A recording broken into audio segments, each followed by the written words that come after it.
Welcome, everyone. Today, we're going to dissect a film that feels like it was an event decades in the making. We're talking about Guillermo del Toro's long-awaited take on a legendary tale, Frankenstein. And look, this isn't just another monster movie, not even close.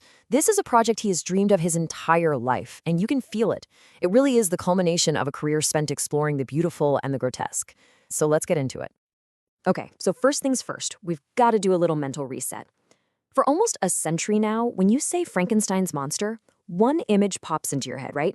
The big, lumbering guy from that 1931 classic, flat top head, neck bolts, that whole deal. And that image was so powerful, it basically became the monster in our collective imagination. It's the Halloween costume, it's the cartoon, it's the default setting.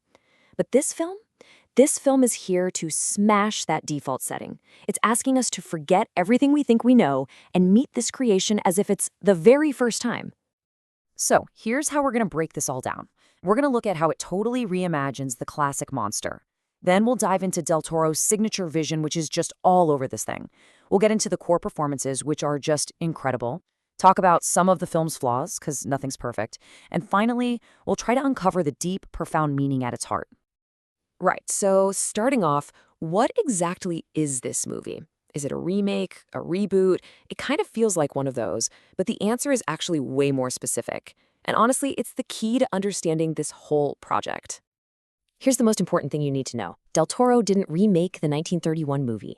He basically jumped in a time machine, skipped over 100 years of movies, and went straight back to the source code, Mary Shelley's original novel from 1818. That's what makes this a new adaptation. He's not just putting a new coat of paint on an old film, he's having a direct conversation with the book itself and then filtering it through his one-of-a-kind imagination. And this timeline just lays it all out perfectly. For almost 100 years, that 1931 movie was the definitive version. It was amazing for its time, but let's be honest, it really simplified the monster. In the book, the creature is intelligent, he's articulate, he learns to read, he thinks about his own existence. The movie monster? Well, he mostly just grunts and lumbers around. And that's exactly what Del Toro wanted to shatter. His whole mission here was to peel back all those layers of pop culture, all the cartoons and the costumes, and get back to the deep, philosophical, and frankly heartbreaking questions Mary Shelley was asking in the first place. Questions about creation, about abandonment, and what it actually means to be human. Which brings us to the man himself. Because make no mistake, this film is pure, unfiltered Guillermo del Toro. Every single obsession, every theme he's ever played with, it's all here. It honestly feels like his entire career, all his other movies, were just practice for this. This is his grand symphony. You know, people throw that phrase around all the time, right? Oh, every frame is a painting. But here, it is not an exaggeration. It is literally true. The visuals are just staggering. Del Toro uses the compositions and the lighting of classical painters, guys like Caravaggio and Goya. And it's not just to make it look pretty, it's to give every shot a sense of history, a weight that makes the film feel timeless, like it was discovered, not just made. And when you put all these pieces together, my gosh, this isn't just a movie, it's a complete immersive world. The production design, the cinematography, the costumes, the music, every single department is just operating at the highest possible level. You could seriously pause this movie at any random point and you'd have a piece of art hanging on your wall. You can just feel the Oscar nominations being written as you watch. And this is all in service of his ultimate lifelong obsession. This has always been his thing, right? Think about Nightmare Alley, where the real monsters are wearing tuxedos, or as Pinocchio, where the little wooden boy is way more human than the fascists around him. Del Toro has always loved exploring that blurry line. But Frankenstein? Well, that's the ultimate canvas for it. It's the perfect story for him to explore the entire spectrum of humanity and cruelty in the most raw and powerful way imaginable. But of course, a beautiful vision doesn't mean anything without actors who can bring it to life. And let me tell you, the performances here aren't just icing on the cake. They are absolutely central to the film's entire argument about who the real monster is. And the film just flips our expectations on their head right from the get-go. We watch the human, Victor, act with this monstrous cruelty that's born from his own ego and his disgust. And at the exact same time, we see the so-called monster, who was really like a newborn baby in a grown man's body, start this painful but beautiful journey towards understanding and connection, towards humanity. Oscar Isaac as Victor Frankenstein is just terrifyingly good. This is easily one of the best performances of his entire career. He plays a man so obsessed with beating death that he completely fails to appreciate the new life he's just made. His ambition just sours into disgust, and Isaac brilliantly shows us the insecure, wounded man who's driving all these monstrous actions. He's not just a mad scientist, he's a tragically flawed son who's just repeating the mistakes of his own father. And then there's Jacob Elordi. Wow. His performance is, without any exaggeration, the heart and soul of this movie. Buried under what must have been hours and hours of breathtaking makeup, he is completely transformed. He has to communicate a whole universe of feelings: confusion, fear, pain, curiosity, love, almost entirely with his body and his eyes. It's in the way he turns his head, the little tremor in his voice when he first learns to speak.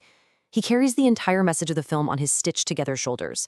Honestly, without him, the whole thing would have just fallen apart. So the film is this visual and thematic triumph, a masterpiece in so many ways. But, no work of art, not even one stitched together by a master filmmaker, is ever completely without its flaws. So let's talk about some of the critiques, some of the cracks in this creation.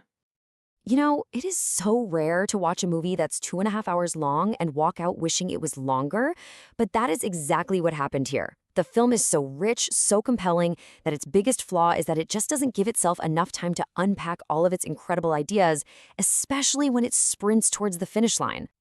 Yeah, the main problems really come down to pacing and a few underdeveloped side characters.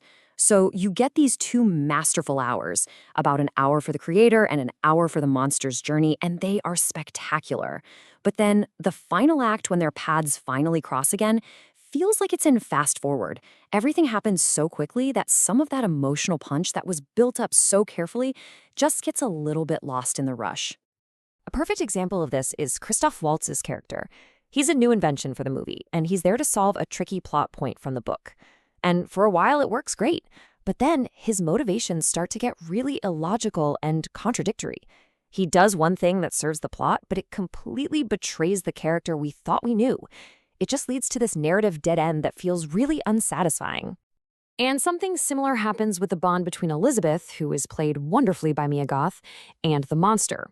The connection we see on screen feels much more like a mother's compassion or just pity for this tortured soul. So when a huge declaration of romantic love happens late in the game, it feels abrupt. It doesn't feel like it was earned by the story. It feels a little more like a classic Del Toro Beauty and the Beast trope being plugged in where it doesn't quite fit. So even with those few cracks on the design, what's the final takeaway? What is this beautiful, flawed, magnificent creation really trying to tell us? Let's zoom back out and look at the film's incredibly powerful message. This story is just such a deep, resonant dive into some really powerful stuff. More than anything, it is a story about fathers and sons. It's about how the cruelty of a parent, or even just their absence, can create this vicious cycle of pain. It's a classic look at nurture versus nature, and it argues that how we're treated shapes us so much more than where we come from. And it's about how grief can twist a person into a shape that looks like genius, but is really just madness.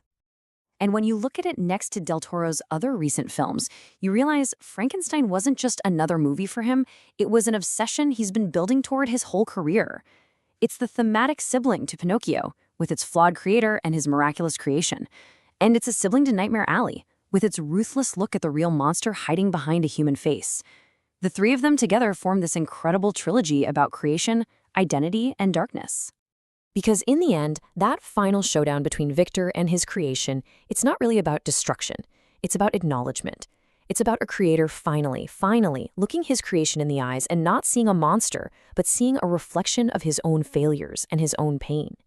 And in that one moment of seeing each other, there's this painful, lightning-fast path to forgiveness. And that really brings us back to the central question of the entire story. And that's the question the film leaves you with. It's the same question Mary Shelley was asking over 200 years ago, and it's just as powerful today. It challenges us to look past the scars, past the stitches, past the surface of things, and decide for ourselves where the real monster is. Is it the creature who is born from death, or is it the creator who refused to give him a life worth living?